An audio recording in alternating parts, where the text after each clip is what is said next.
इसी प्रकार से वैद्युत फ्लक्स किसी वैद्युत क्षेत्र में स्थित वह काल्पनिक पृष्ठ जिससे गुजरने वाले कुछ वैद्युत बल रेखाओं की माप होती है। तो वैद्युत फ्लक्स एक प्रकार से वैद्युत बल रेखाओं की वह माप है जो किसी वैद्युत क्षेत्र में एक काल्पनिक पृष्ठ से होकर के गुजरते हैं।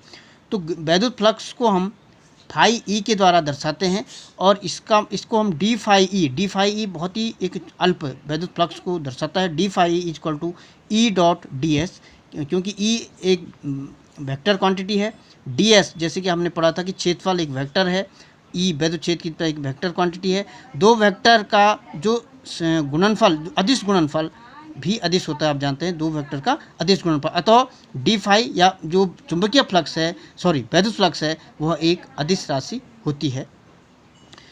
यदि हम संपूर्ण पृष्ठ से गुजरने वाले वैद्युत फ्लक्स को निकालना चाहें तो ये डी फाई ई का इंटीग्रेशन समाकलन phi E is equal to integration E dot t s ये लिखा जा सकता है।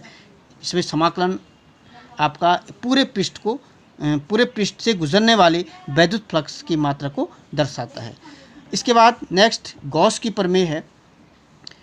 गॉस की प्रमेय क्या कहती है कि यदि किसी भी पृष्ठ से गुजरने वाले कुल वैद्युत फ्लक्स का मान उस पृष्ठ से परिबद्ध कुल आवेश का 1/ε0 गुना होता है।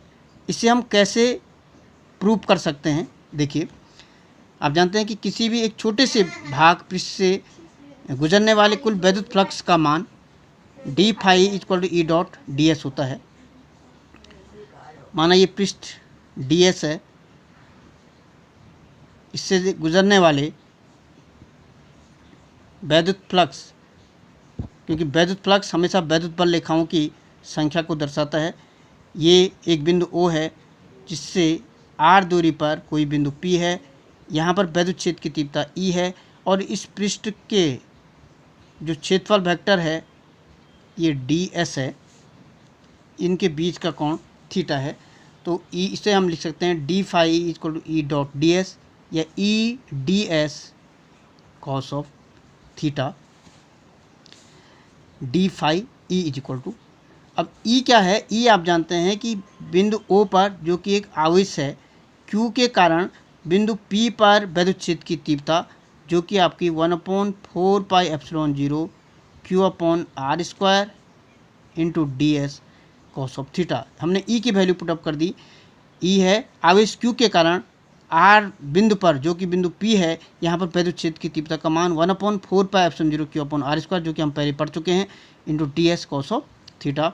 इसे हम ऐसा भी लिख सकते हैं 1/4πε0 Q D S cos of theta upon r², 1/4πε0 Q D S cos theta upon r², जो कि मैंने आपको बताया था ये घनकोण का मान होता है जिसे हम डी ओमेगा के द्वारा दर्शाते हैं। D omega cos of theta, ये बताया था आपको, D omega D S cos theta upon r²।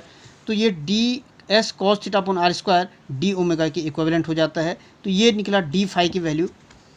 यदि हम संपूर्ण पृष्ठ से गुजरने वाले कुल वैद्युत फ्लक्स को ज्ञात करना चाहें तो ये फाई ई हो जाता है डी फाई की जगह पर। Integration d phi equal to phi E is equal to Q/4πε0, ये कांस्टेंट हो गया, ये बाहर हो गया, और d omega phi E is equal to Q/4πε0 integration d omega. ये सिद्ध करता है कि पूरे गोलीय पृष्ठ के द्वारा उसके केंद्र पर अंतरित कोण जो कि मैंने आपको बताया था ये 4π के इक्विवेलेंट होता है। 4π से 4π कैंसिल आउट, तो phi E is equal to Q/ε0। यही गॉस की प्रमेय होती है। Thank you.